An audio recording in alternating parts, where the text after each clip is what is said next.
What's up, LoreHounds? It's Koopa here inside the Cryptozoic booth. I'm with AnnaMaria, and we're actually checking out the Walking Dead board game. So the show just wrapped season 2, and you guys recently released this a couple of months back. So, you know, what is the end game here? Because, you know, in the show, you're working with a group of people just to survive. Right. So how do you win? Well, you basically make it back to camp alive. That's pretty much how you win in this game as a survivor. But one of my favorite things about this game is that if you happen to befall too many walker attacks and you die, you're not actually out of the game. You turn into a walker yourself. So in our game, just like in the TV show, it is entirely possible for the zombies to win. So it's kind of like the day-to-day struggle is the objective of the game. Absolutely, and we really kind of work through that through a lot of the drama and the struggle that you have in the TV show with the way we lay out our game. So, for example, the way you play the game is you pick your character, and everybody starts at camp. And the idea is to take your piece all the way around the board, stopping at every corner and getting back to camp. And along the way, you roll your die to see how far you go, and then when you finish your move, you play an encounter card. So, for example, you can be attacked by walkers, or sometimes you just have interpersonal drama, just like on the TV show. You get into a fight with another survivor. You use your resource cards, your scrounge cards in your hand, to help get through all the tasks or all the attacks. So, for example, with this walker attack, it's an attack of 4. So then we would look at our resource cards and we would figure out what we can use to save ourselves. We have a shotgun, so that's easy. Those guys are dead. But say, for example, we have another walker attack. This guy's 10. That's tough. There's no way we're going to be able to beat that because we only have a resource of 2. So we play our resource of 2. We roll our die. We rolled a 6, which is the highest we could do, but still not enough. So unfortunately, one of our allies over here dies. That guy's bye-bye. And we actually even have separate zombie cards that you play with when you turn into a zombie. And these basically become the encounter cards, but for the zombies, so when you're in zombie mode. Yep. And you mentioned that everybody goes around and picks these up, but you don't do that as a zombie, obviously, right? You just go around and try and eat everybody. Right, yeah, that's pretty much your focus, yeah. So, for the resources, the scrounge cards, do you pick them up every turn, every time you go out? And how many do you get in your hand at once? Yeah, you get dealt some at the beginning of the game, and then throughout the game there are various different ways that you can get more. You can when you draw one, you may have one in your card. You can draw more. There are squares on the board where you can pick up more. So there are a few different ways.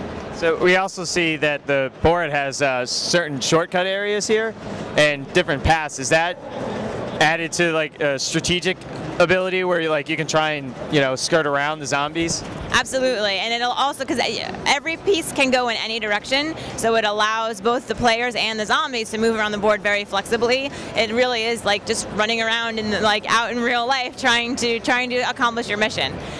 And then there also, one of the nice things is these pieces add more strategy to it too, because you see here, this, you pick up the CDC, you get extra cards, or you can add to your roll. Yep. So that's kind of like which way do I want to go first to take advantage of these added resources? Absolutely, there's definitely a lot of strategy involved in that, and it depends. Like maybe you're going one way for your abandoned cart, but then all of a sudden you run out of resources. You fight off like a really powerful walker attack, so then you decide you need to change directions and make sure that you can get more scrounge cards. It is possible to gain allies back if you lose allies. So it's definitely, there's a lot of strategy involved in this game. One of the odd things you mentioned was that it's actually 1 to 6 players. Yes, absolutely. So like we were just talking about, you basically play against your encounter cards and with your scrounge cards. So you're not necessarily interacting with other players as you go around the board. You are trying to be the first one to get somewhere.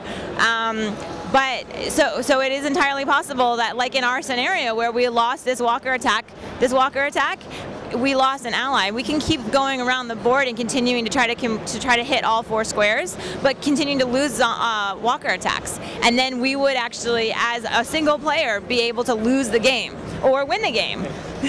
So how long does a play session usually last? I think about half an hour to 45 minutes, and obviously it depends on like how many times you're able to like come back from the brink of turning into a walker or not. Just let it happen. It's fun. Just give in. So it's obviously a licensed IP on the TV show. It also has a huge universe from the comic that the TV show is originally based on. This was made with the first season in mind. No spoilers for second season, don't worry. Is there going to be add-ons later to keep up with the the universe and the show? That's a great question, and it's definitely something that we're talking about because, as you pointed out, there's just so much in both universe. And this is exclusively based on the TV show universe. All the art from the cards are still shots from the series. A lot of the interpersonal conflict that we talked about before is actually from scenes that happened in the TV show.